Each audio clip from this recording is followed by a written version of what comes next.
This channel does not promote any violent, harmful, or illegal activities. All content provided by this channel is meant for an educational purpose only. নজর রাখবো লেকটাউনের দিকে। সেখানে ব্যস্ত রাস্তায় গাছ ভেঙে বিপত্তি, চলন্ত বাস এবং গাড়ির ওপরে ভেঙে পড়লো গাছ। অল্পের জন্য রক্ষা বাস যাত্রীদের, ক্ষতিগ্রস্ত 3টি গাড়ি। আপনাদেরকে ছবি দেখাবো আমরা, লেকটাউনের ছবি। ব্যস্ত রাস্তায় গাছ ভেঙে বিপত্তি, চলন্ত বাস এবং গাড়ির উপরে ভেঙে পড়লো গাছ। অল্পের জন্য রক্ষা বাস যাত্রীদের, ক্ষতিগ্রস্ত 3টি গাড়ি। রঞ্জিত আমাদের সঙ্গে রয়েছেন। রঞ্জিত, ঠিক কোন দিকটা ঘটেছে লেকটাউনের, মানে কোন দিকে যাওয়ার পথে, এয়ারপোর্টের দিকে নাকি উল্টোডাঙ্গার দিকে, কি অবস্থা এখন?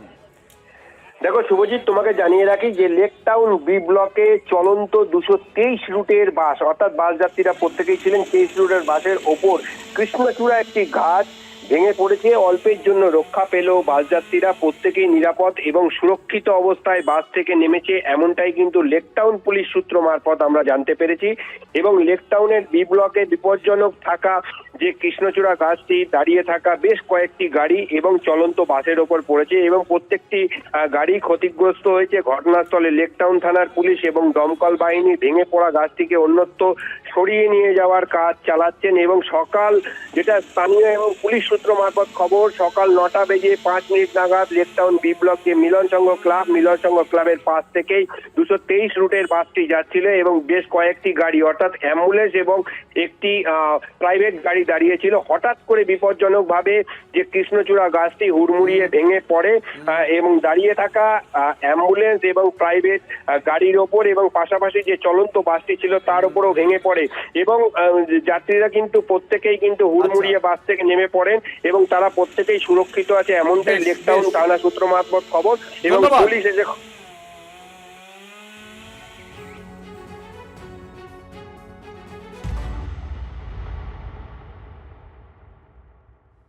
ব্যাক টু ব্যাক আরো একটা বড় খবর। পঞ্চায়েত ভবনে এসআইআর শুনানি চায় না নির্বাচন কমিশন। ডেরেক এবং দোলা সেনের মামলায় পাল্টা হলফনামা সুপ্রিম কোর্টে, আপত্তির কথা জাতীয় নির্বাচন কমিশনের তরফ থেকে। হলফনামায় কমিশন দাবি করেছে পঞ্চায়েত ভবনে কাজের আইন শৃঙ্খলা জড়িত পরিবেশ যথাযথ নয়। ইটার, ফারাক্কা, চাকুলিয়া সহ বিভিন্ন জায়গায় অশান্তির কথা উল্লেখ করে দাবি করেছে নির্বাচন কমিশন। পঞ্চায়েত ভবনে এসআইআর শুনানি চায় না নির্বাচন কমিশন। ডেরেক এবং দোলা সেনের মামলায় পাল্টা হলফনামায় সুপ্রিম কোর্টে আপত্তির কথা জাতীয় নির্বাচন কমিশনের তরফ থেকে। হলফনামায় কমিশনের দাবি, পঞ্চায়েত ভবনে কাজের আইন শৃঙ্খলা জনিত পরিবেশ যথাযথ নয়। ইটাহার, ফারাক্কা, চাকুলিয়া সহ বিভিন্ন জায়গার অশান্তির কথা উল্লেখ করে দাবি করেছেন নির্বাচন কমিশন।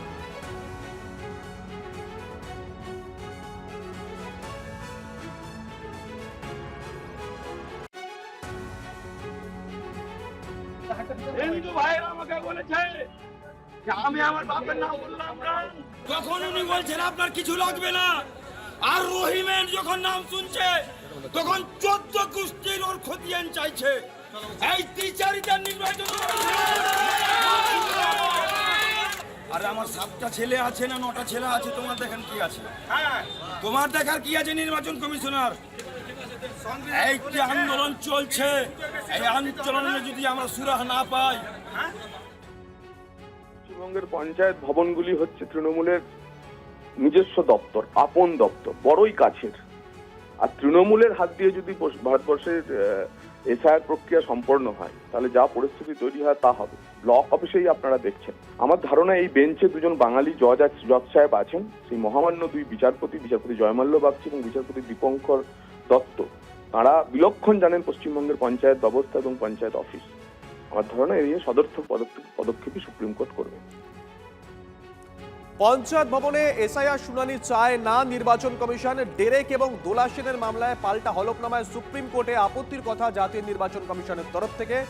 হলফনামায় কমিশন দাবি করেছে পঞ্চায়েত ভবনে কাজের আইন শৃঙ্খলা জনিত পরিবেশ যথাযথ নয়। ইটার, ফারাক্কা, চাকুলিয়া সহ বিভিন্ন জায়গায় অশান্তির কথা উল্লেখ করে দাবি করেছে নির্বাচন কমিশন। জয়প্রকাশ মজুমদার এই মুহূর্তে আমাদের সঙ্গে রয়েছেন। জয়প্রকাশ বাবু, হলফনামা তো কমিশনের তরফ থেকে দেওয়া হয়েছে, কিন্তু এটা তো মোটামুটি বোঝা গেল যে কমিশনের উদ্দেশ্য এই রাজ্যের আইন শৃঙ্খলা ভালো নয়।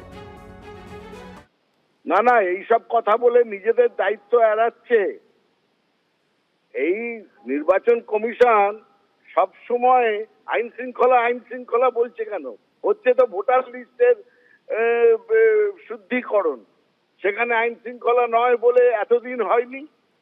গত 70 বছর ভোটার লিস্ট শুদ্ধিকরণ হয়নি? তখন হয়নি, আজকে আইন শৃঙ্খলা, মানুষকে তুমি টেনে নামাবে রাস্তায়, মানুষকে দৌড় করাবে, মানুষকে লাঞ্ছনা দেবে, মানুষকে হতাশ করে দেবে, মানুষকে ভয় দেখাবে, আর তারপরে বলছে আইন শৃঙ্খলা। এসব হচ্ছে বিজেপির প্ররোচনায়। নির্বাচন কমিশন তারা আর কিছু না পেয়ে এইসব কথা বলছে। মানুষ, গ্রামের মানুষ পঞ্চায়েত অফিস ছাড়া কি চেনে? কোথায় যাবে পঞ্চায়েত অফিস ছাড়া? দিল্লি যাবে? নিজেদের হিয়ারিং কি দিল্লিতে করবে?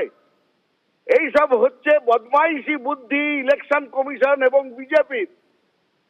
সাধারণ মানুষকে যত রকম ভাবে হ্যারাস করছে, লাঞ্ছনা করছে, কারণ ভোটার লিস্ট শুদ্ধিকরণ। আচ্ছা, ভোটার লিস্ট শুদ্ধিকরণে সাধারণ মানুষের নাম তুলবে, তা নিয়ে এত রাজনীতি কেন করছে? এত লাঞ্ছনা কেন করছে?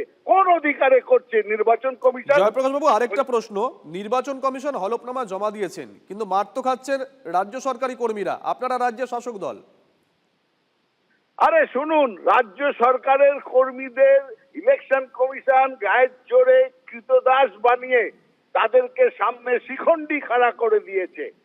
মানুষের তো সামনের যে লোক আসবে, আজকে মনে করুন যখন বাস ফেলিওর হয়ে যায়, বাসের ব্রেক ফেলিওর হয়ে যায়, কোনো অ্যাক্সিডেন্ট হয়, মানুষ ড্রাইভারের ওপর গিয়ে চেপে বসে, তারা তখন অন্য কিছু মানতে পারে না। মানুষের সাধারণ আবেগ এটা। আজকে পেছনে কে আছে দেখে না, বুঝতে পেরেছি। আজকে সামনের লোকটাকে পেয়ে তারা উত্তেজিত হয়ে উঠছে, কারণ তারা চরম ভাবে তাদের হেনস্থা করা হচ্ছে, বুঝতে তাদের পেরেছি, বুঝতে ধৈর্যের পেরেছি। পরীক্ষা নেওয়া হচ্ছে। অসংখ্য ধন্যবাদ জয়প্রকাশ বাবু।